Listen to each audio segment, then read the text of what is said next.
श्री गणेशाय नमः।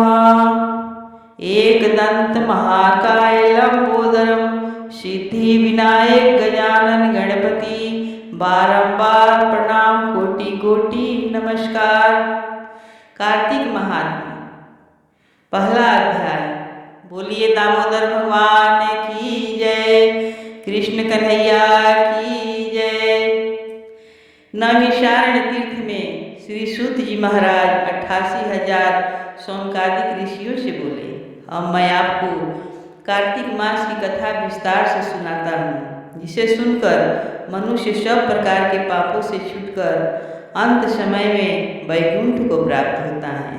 सूत जी बोले, श्री कृष्ण जी से आज्ञा लेकर देवर्षि नारद के चले जाने पर सत्यभामा प्रसन्न होकर लक्ष्मीपति भगवान से कहने लगी, हे नाथ, मैं धन्य हुई, मेरा जीवन सफल हो गया।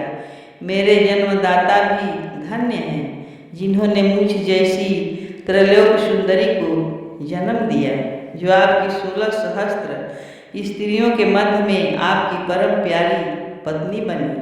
मैंने वह कल्प वृक्ष आदि पुरुष आपके साथ नारद जी को विधि पूर्वक दान में दे दिया, परंतु वही कल्प वृक्ष मेरे घर में लहराया करता है, जिस बात को मृत्युलोक में कोई भी स्त्री नहीं जानती है। हे त्रिलोकीनाथ, मैं आपसे कुछ पूछना चाहती हूँ।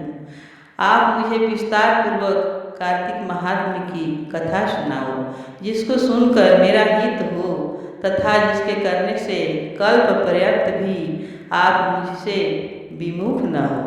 सूत जी बोले, सत्यभामा के ऐसे वचन को सुनकर हंसते हुए श्री कृष्ण जी सत्यभामा का हाथ पकड़कर तथा अपने सेवकों को वहीं रोककर विलास युक्त अपनी पत्नी को कल्प वृक्ष के नीचे ले गए और हंसकर कहने लगे कि हे प्रिय, 16,000 रानियों में से मुझे तुम प्राणों के समान प्यारी हो। तुम्हारे लिए मैंने इंद्र से तथा देवताओं से भी विरोध किया। हे कांते, जो बात तुमने पूछी है उन अद्भुत बातों को सुनो। सूत जी बोले, एक दिन श्री कृष्ण भगवान ने सत्यभामा की प्रिय कामना के लिए गरुड़ पर सवार होकर इंद्रलोक जाकर कल्प वृक्ष मांगा। तब इंद्र के मना कर देने पर गरुड़ का इंद्र से घोर युद्ध हुआ और गोलोक में गरुड़ जी ने गौओं से युद्ध किया। गरुड़ की चोट से उनके कान और पूंछ कट करके गिर पड़े। उनकी रुधिर से 3 वस्तु उत्पन्न हुई, कान से तंबाकू, पूंछ से गोभी और खून से मेहंदी। इन तीनों के प्रयोग करने से मोक्ष प्राप्ति नहीं होती। तब गौओं ने भी क्रोध में भरकर गरुड़ को मारा, जिससे उनके 3 पंख टूटकर गिर पड़े। इनके पहले पंख से नीलकंठ, दूसरे से मोर, तीसरे से चकवा चकवी उत्पन्न हुए। हे प्रिय, इनके दर्शन मात्र से ही शुभ फल की प्राप्ति होती है।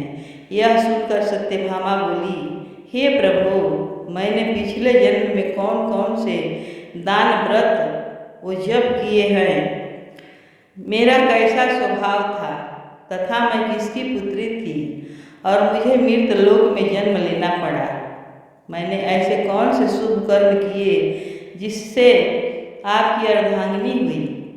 कृष्ण बोले, हे प्रिय, जो तुमने पूर्व जन्म में शुभ कर्म किए हैं विस्तार पूर्वक कहता हूँ। पूर्व समय में सतयुग के अंत में मायापुरी में अत्रि गोत्र में देव शर्मा नाम का एक ब्राह्मण वेद वेदांत का जानने वाला रहता था। वह रोज अतिथियों की सेवा, हवन और सूर्य भगवान की पूजा किया करता था। उसका तेज सूर्य के समान तेजस्वी था। उसके वृद्धावस्था में गुणवती नाम की कन्या हुई। उसका विवाह इस पुत्रहीन ब्राह्मण ने चंद्र नाम के अपने शिष्य के साथ कर दिया। चंद्र को अपने पुत्र के समान मानता तथा चंद्र भी उसे अपने पिता के समान सम्मान देता था। एक दिन वे दोनों कुश और सुविधा लेने के लिए वन में गए। हिमालय की तलहटी में भ्रमण करते हुए उन्होंने एक राक्षस को आता हुआ देखा। उस राक्षस से भय के मारे उनके सब अंग शिथिल हो गए और भागने की सामर्थ्य भी नहीं रही। तब उस काल के सदृश राक्षस ने उन दोनों को मार डाला। उनके धर्मात्मा होने के कारण मेरे पार्षद उनको मेरे पास वैकुंठ में ले आए, क्योंकि उन्होंने आजीवन सूर्य भगवान की पूजा की थी। उस कर्म से मैं दोनों पर अति प्रसन्न हुआ। शिव, सूर्य, गणेश जी, देवी, इन सब देवताओं की पूजा करने वाले सब स्वर्ग को प्राप्त हुए। मैं एक होता हुआ भी काल और कर्मों के भेद से 5 प्रकार का होता हूँ। जैसे एक देवदत्त, पिता, भ्राता आदि नामों से बोला जाता है। जब वह दोनों विमान पर चढ़े हुए सूर्य के समान तेजस्वी रूपवान चंदन और माला धारण किए हुए मेरे भवन में आए तो दिव्य भोग लगने लगे। दूसरा अध्याय, गुणवती की कथा। भगवान श्री कृष्ण ने कहा, हे देवी, गुणवती अपने पिता और पति को राक्षस के द्वारा मारे जाने का समाचार सुनकर बड़ा विलाप करने लगी।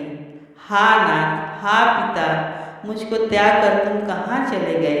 मैं अकेली कन्या हूँ, तुम्हारे बिना अब मैं क्या करूँ?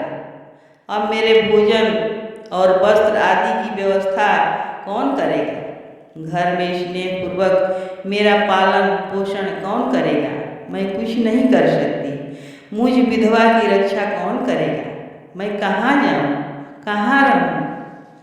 मेरा तो अब कहीं ठिकाना नहीं रहा। इस तरह रोती और बिलखती गुणवती पछाड़ खाकर पृथ्वी पर गिर पड़ी और मूर्छित हो गई और देर तक पड़ी रही।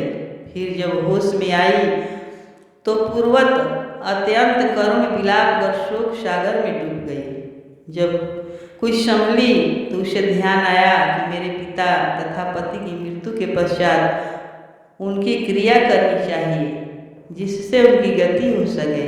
अतः उसने अपने घर की सारी वस्तुएं बेच दी।